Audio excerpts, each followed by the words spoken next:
Welcome to the Owner's Playbook. I'm Carol Dewey, and this podcast is for the business owner who has built something meaningful, but is starting to feel the weight of it. The one everyone depends on, the one making the decisions, the one holding it all together.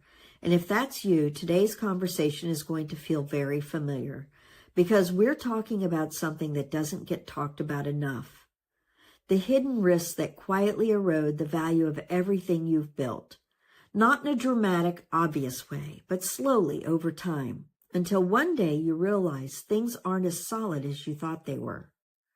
Let me ask you something, and I want you to answer this honestly. If someone approached you today and said they wanted to buy your business, would you feel ready for that conversation?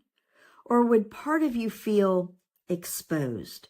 Not because you've done anything wrong, but because there are pieces of your business that still depend on you, decisions that still run through you, relationships that rely on you, things that only you know how to handle.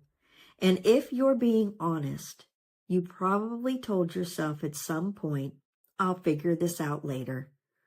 I want to bring you into a conversation I had with a business owner. We'll call her Michelle. Michelle had built a strong business over many years. Not overnight, not by luck, but through consistency, responsibility, and showing up when it mattered. Revenue was steady, clients trusted her, her team relied on her. From the outside, everything looked like it was working. And like most business owners, she had a simple assumption about the future. When I'm ready, I'll just sell the business. That was the plan, not a detailed plan, just something she believed would work itself out. And honestly, that's where most people start. I remember asking her a simple question. If someone made you an offer today, what would you want for the business? And she gave me a number without hesitation. It was the number she had had in her head for years. Then I asked, how did you come up with that number?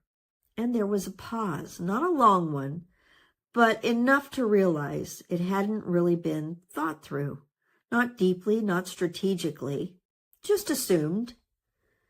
So we started looking a little closer, not in a complicated way, just asking better questions, and that's when things started to shift. The first thing we noticed was how much the business depended on her, not just operationally, but relationally. She was the one clients trusted, employees went to, decisions ran through.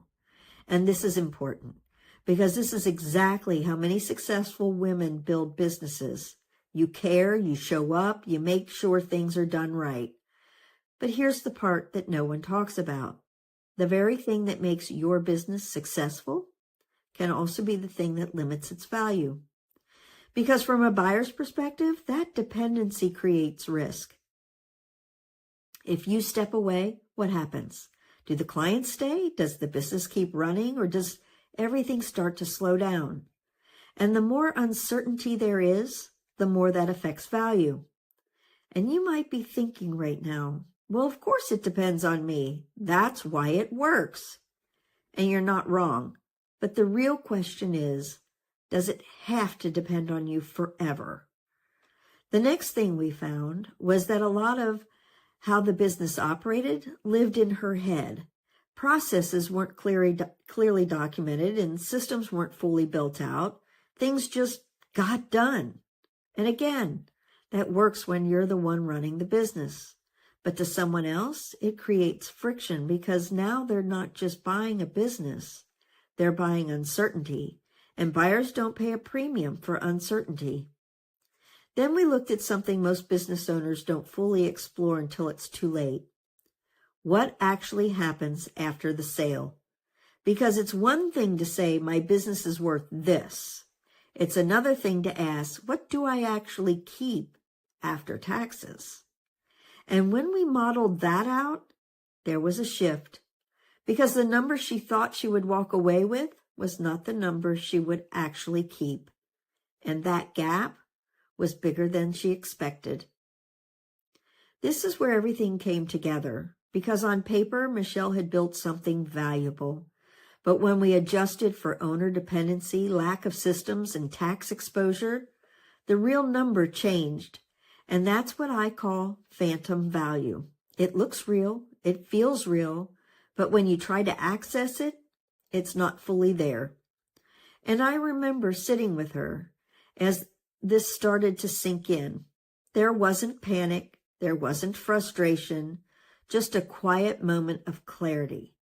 This isn't going to work the way I thought it would. And that's a powerful place to be, because now you see it. And for women especially, this hits differently, because you're not just running a business. You're holding relationships together, managing people, carrying responsibility that no one else sees, making sure everything works.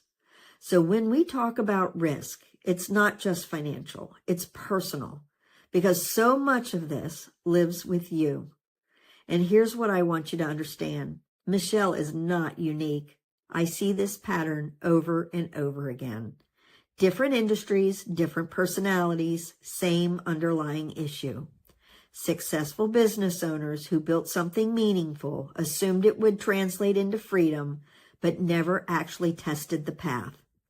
So here's the shift I want you to make. Your business does not automatically equal your wealth.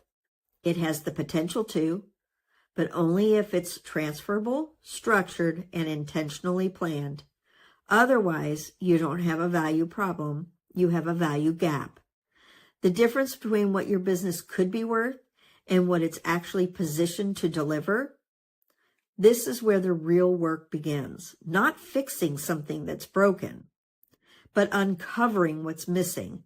Because once you see it, you have options. And without that visibility, you're operating on assumptions.